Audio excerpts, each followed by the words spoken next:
Case 1. The Magnetic Field Engineer, Toronto, Canada, 1984. Martin Kessler wasn't famous. He didn't work for a university or a defense contractor. He was an electrical engineer who spent his evenings in a rented workshop on the outskirts of Toronto, building something that shouldn't have been possible. In March of 1984, he invited a small group of journalists and independent scientists to witness what he called a closed-loop magnetic induction engine. The device sat on a metal table no larger than a microwave oven, composed of carefully arranged magnetic rotors orbiting a central stator. When Kessler activated the system, the rotors began to spin. They didn't stop. For 3 hours, witnesses watched the device operate without any visible power source, generating enough torque to drive a small mechanical load. No batteries, no hidden cables, just motion that appeared to sustain itself through magnetic field interactions alone. The implications were immediate and uncomfortable. If Kessler's engine worked as demonstrated, it represented a form of energy generation that bypassed conventional fuel, electrical grids, and every economic structure built on energy scarcity. Witnesses took photographs. One journalist recorded audio notes. Kessler filed a patent application the following week, describing the precise geometry and magnetic field alignments required to achieve continuous rotation. The patent office responded with a rejection, citing insufficient theoretical basis and potential violation of thermodynamic principles. Legal pressure followed almost immediately. An energy consortium filed a challenge claiming Kessler's design infringed on existing magnetic motor patents, despite no functional similarity. His landlord received complaints about unauthorized electrical work, though Kessler's workshop used minimal power. Then, on a Tuesday night in late April, neighbors reported seeing an unmarked truck parked outside the workshop. By morning, the building was empty. Every piece of equipment, every schematic, every prototype component had been removed. Kessler never returned to his apartment. His phone was disconnected. The few colleagues who knew him received no explanation. One journalist who attended the demonstration tried to publish his account.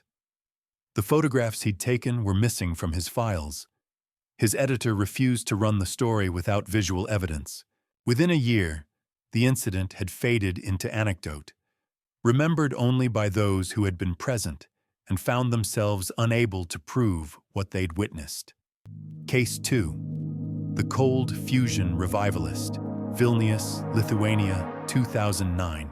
Dr. Semyon Reznik had spent 15 years working in relative obscurity at a state research facility in Vilnius, studying low-energy nuclear reactions. Cold fusion had been dismissed by mainstream physics decades earlier, but Reznik approached the problem from a different angle. He theorized that specific lattice structures in palladium could create localized conditions where deuterium nuclei fused at room temperature, producing excess heat without dangerous radiation.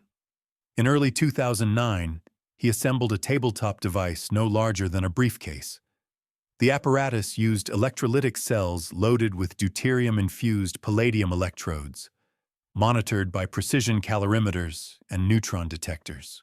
During private demonstrations to select colleagues, the device consistently produced heat output that exceeded electrical input by ratios that conventional chemistry couldn't explain.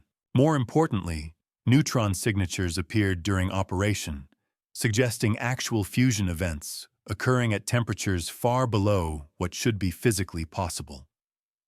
Reznik documented everything meticulously: temperature curves, neutron counts, material analysis of the electrodes before and after operation. He shared his results with a small network of researchers who had continued cold fusion work despite academic stigma. Some successfully replicated aspects of his design. Others reported similar excess heat signatures. The work was gaining quiet momentum when Reznik received interest from a private energy research firm. They requested a closed demonstration. He agreed. That meeting occurred in March. By May, his laboratory access had been revoked without explanation. Official records stated the facility was undergoing safety renovations. When colleagues tried to reach him, his apartment was empty. His research notes, stored in a locked cabinet at the institute, had vanished. The laboratory where he'd conducted his experiments was stripped clean, as if the work had never existed. A death certificate was filed in June, citing cardiac failure. No autopsy was performed. No body was released to family. Independent verification was impossible because, as it turned out, Resnick had no living relatives anyone could locate. The circumstances surrounding his death were never investigated beyond a brief administrative review that concluded natural causes. His cold fusion device, which had operated successfully dozens of times in front of witnesses, simply ceased to exist in any official capacity. Case 3. The Sonic Cell Healer, Buenos Aires, Argentina, 2011. Dr. Alejo Barragan was a biomedical engineer working at a mid-sized hospital in Buenos Aires, specializing in regenerative medicine. His focus was acoustic therapy, the idea that specific sound frequencies could influence cellular behavior. Most research in this area involved general tissue stimulation, but Barragan believed he'd identified precise frequency patterns that could accelerate healing at the cellular level. He built a prototype device that generated targeted acoustic pulses, delivered through a handheld transducer applied directly to damaged tissue. The frequencies were calibrated to match the resonant properties of different cell types, theoretically encouraging rapid regeneration without pharmaceutical intervention. Hospital trials began quietly in 2011. Barragan treated patients with chronic wounds, burn damage, and post-surgical tissue trauma. The results were documented by hospital staff who had no stake in his research. Wounds that should have taken weeks to heal closed in days. Scar tissue formation was minimal. Patients reported no pain during treatment and no side effects afterward. The device was non-invasive, portable, and required only basic electrical power. After 6 months of successful trials, Barragan prepared to publish his findings. He compiled patient data, acoustic frequency profiles, and cellular analysis showing accelerated mitosis and collagen production. The paper was submitted to a medical journal specializing in regenerative therapies. It never appeared in print. Instead, hospital administrators informed Barragan that his research had been flagged for ethical review. The stated concern was insufficient informed consent documentation, despite his meticulous record-keeping. His laboratory was sealed pending investigation. When the seal was finally removed, all of his equipment was gone. Acoustic generators, frequency calibration tools, patient records, everything had been removed. Hospital security footage from the relevant period was corrupted. Barragan filed complaints with hospital administration and local medical boards. His inquiries were met with bureaucratic delays. Then, in late 2011, he was involved in a car accident on a rural highway outside Buenos Aires. The vehicle was found burned, but no body was recovered. The official report stated he likely survived the initial crash and wandered away in confusion before succumbing to injuries. Extensive searches found nothing. His acoustic healing device, which had successfully treated dozens of patients, disappeared with him. Case 4. The DNA Harmonizer, Bern, Switzerland, 2006. Dr. Helena Zelena was a molecular biologist at the University of Bern, researching the relationship between electromagnetic frequencies and gene expression. Her work began as standard epigenetics, exploring how external signals influence DNA without altering the genetic code itself. But by 2005, she'd moved into territory that made her colleagues uneasy. She believed that specific harmonic frequencies could activate dormant genes. not through chemical intervention or radiation, but through acoustic and electromagnetic resonance applied directly to cellular structures. The implications were staggering. If sound and electromagnetic fields could trigger gene activation, they could theoretically reverse aging markers, repair genetic damage, and restore cellular function without pharmaceutical intervention. Her laboratory setup was modest. A containment chamber lined with acoustic dampening material, electromagnetic field generators calibrated to precise frequencies, and tissue samples suspended in nutrient solution. She tested her hypothesis on human fibroblasts, the cells responsible for collagen production and wound healing. The results were documented by laboratory assistants, who later gave anonymous statements to independent researchers. Tissue samples exposed to Zelena's harmonic frequencies showed accelerated telomere lengthening. Telomeres are protective caps on chromosomes that shorten with age. Their lengthening is associated with cellular rejuvenation. What startled observers most was the speed. Samples that should have taken months to show measurable change responded within hours. Genetic markers associated with aging declined. Cellular division rates increased without the chaotic replication seen in cancer. The cells appeared to be reversing their biological age. Dr. Zelena prepared a presentation for a closed biotech conference in Basel. She invited representatives from pharmaceutical companies, university researchers, and government health agencies. The presentation was scheduled for March 2006. Only 15 people attended. They signed non-disclosure agreements before entering the room. What happened during that presentation remains unclear, but multiple attendees confirmed one detail. Zelena demonstrated live cellular rejuvenation using nothing more than a frequency generator and a microscope feed. Within 3 days, her laboratory access was revoked.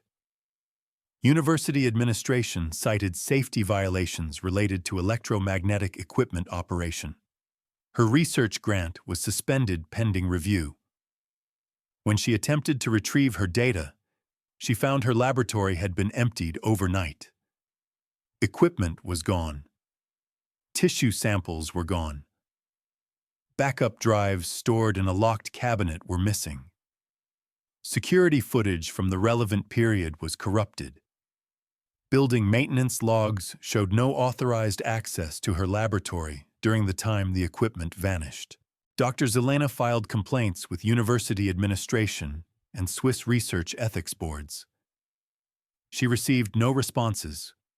Colleagues who had worked with her were transferred to different departments or left the university entirely. Her faculty webpage was removed. She attempted to replicate her work using borrowed equipment at a private research facility outside Zurich. The facility owner later reported that Zelena worked intensely for 2 weeks, barely sleeping, trying to reconstruct her experiments from memory. In April 2006, she stopped answering phone calls. Her apartment was found empty. Neighbors reported seeing moving trucks late at night, but no one had witnessed Zelena leaving. Her academic credentials were quietly removed from university records. Her published papers remained, but references to her harmonic frequency research were absent. A death certificate was never filed. No missing person report was ever officially processed. Her family, living in Slovakia, received no communication from Swiss authorities. When they traveled to Bern to investigate, they found no trace of her work, her residence, or any official acknowledgement that she had been researching genetic activation through frequency manipulation. The technology she developed, if it functioned as witnesses described, would have destabilized the entire pharmaceutical industry.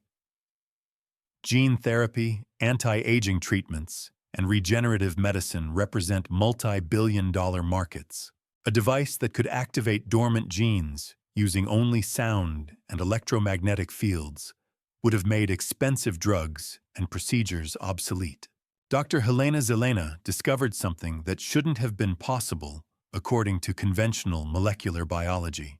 And then she, along with every piece of evidence supporting her discovery, ceased to exist in any official capacity.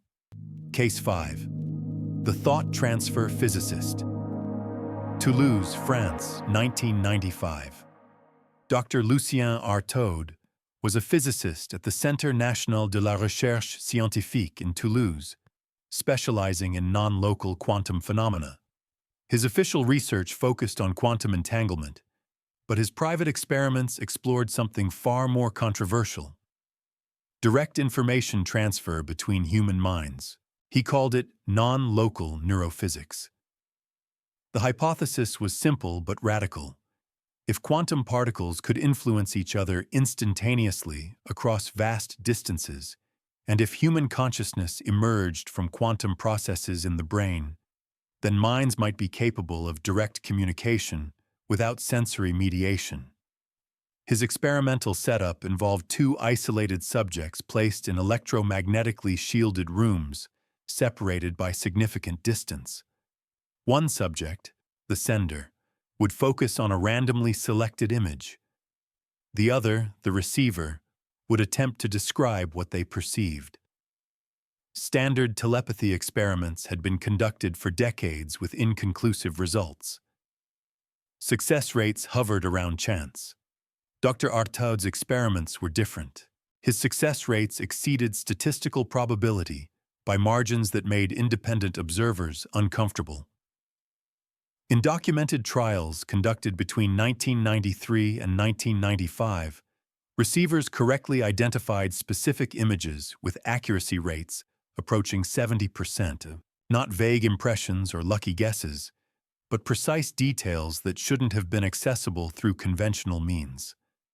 Laboratory assistants who participated in the experiments later reported that the experience was unsettling.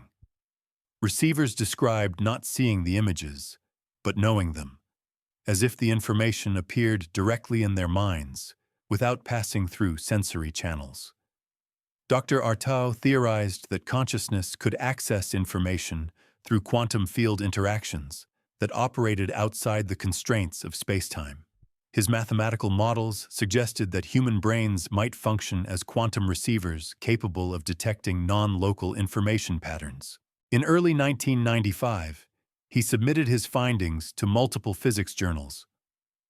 All rejected the papers, citing methodological concerns and the controversial nature of the claims. He was invited to present his research at a private symposium attended by defense researchers and intelligence analysts. What happened during that presentation remains classified. Shortly afterward, Dr. Artaud was accused of ethical violations related to his experiments. University administration launched an investigation, claiming he had manipulated data and misled participants. His laboratory was sealed.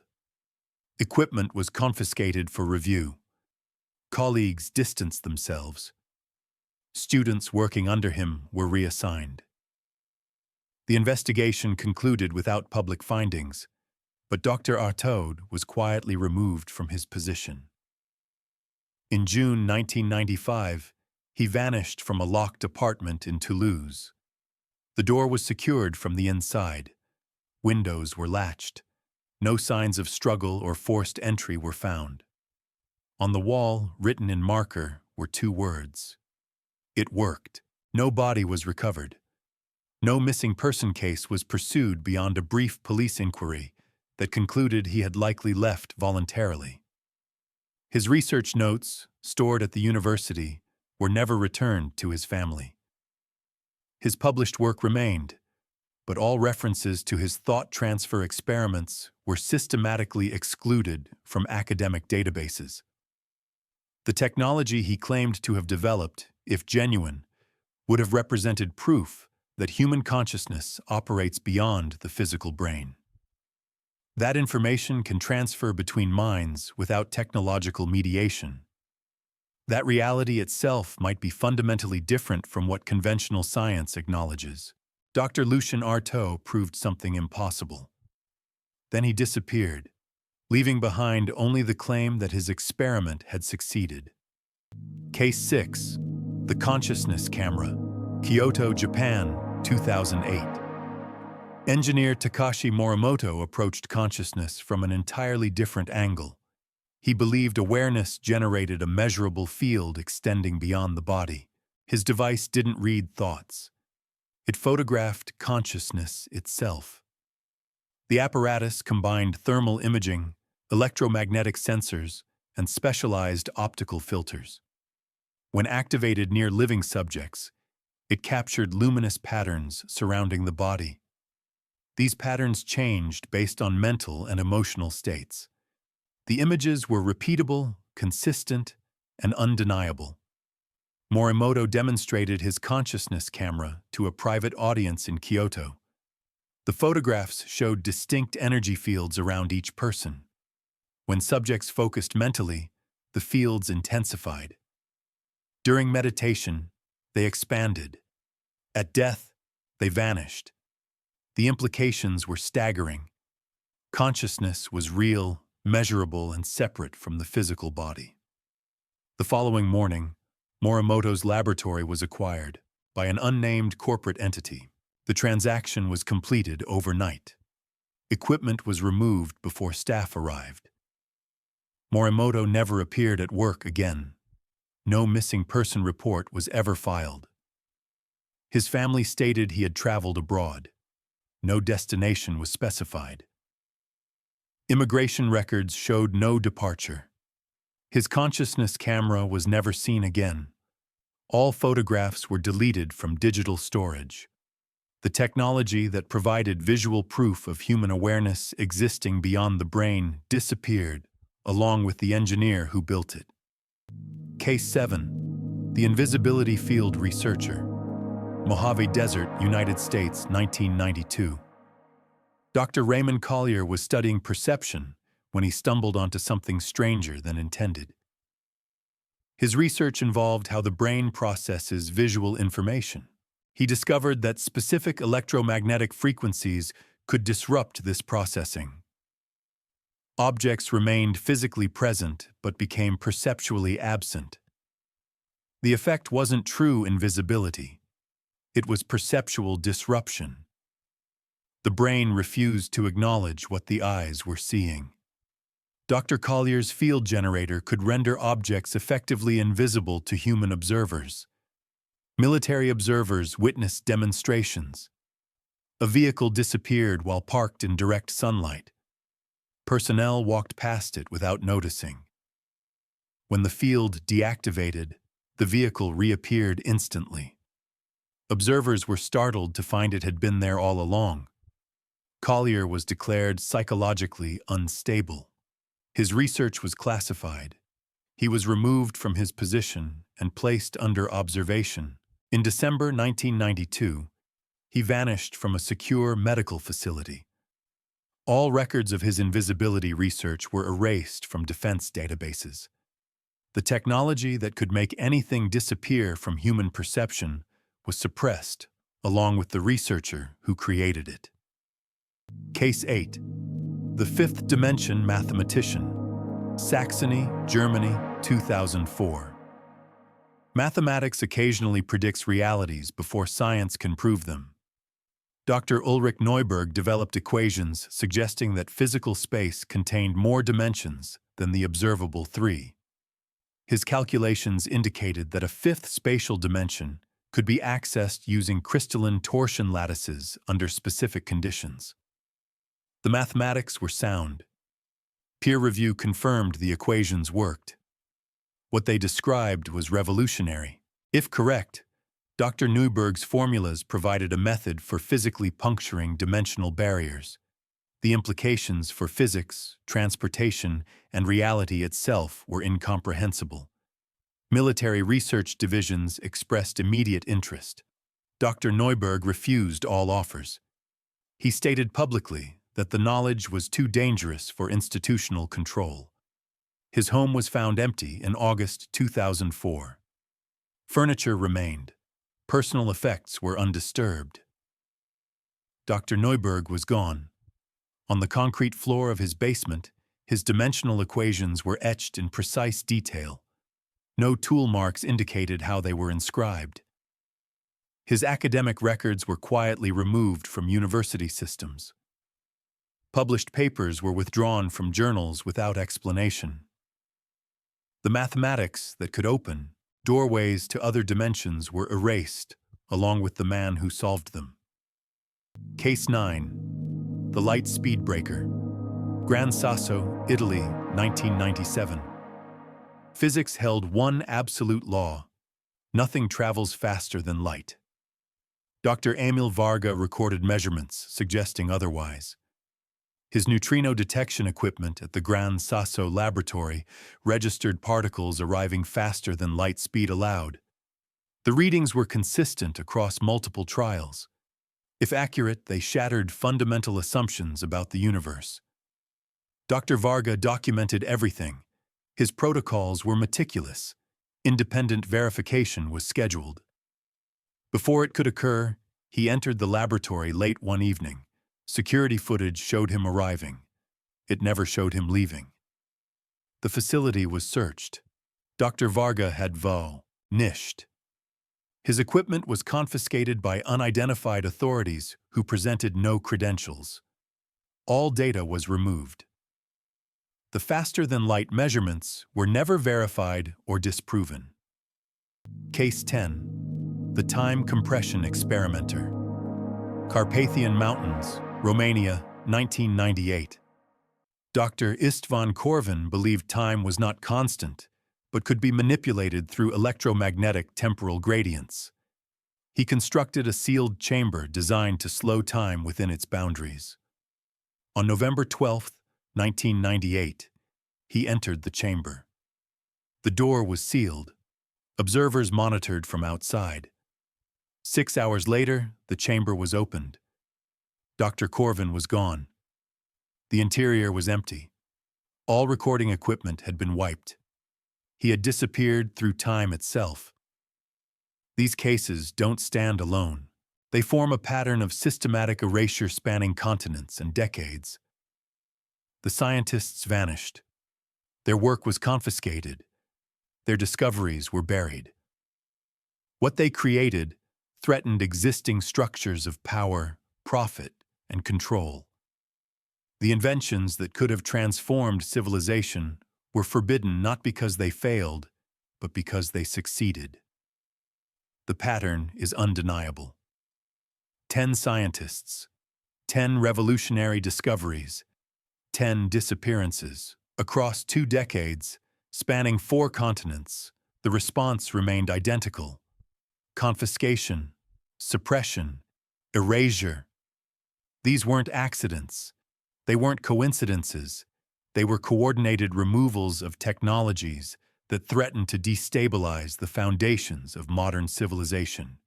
Energy systems that required no fuel, medical treatments that needed no pharmaceuticals, consciousness research that challenged the nature of reality itself. Each invention represented a shift too dangerous to permit.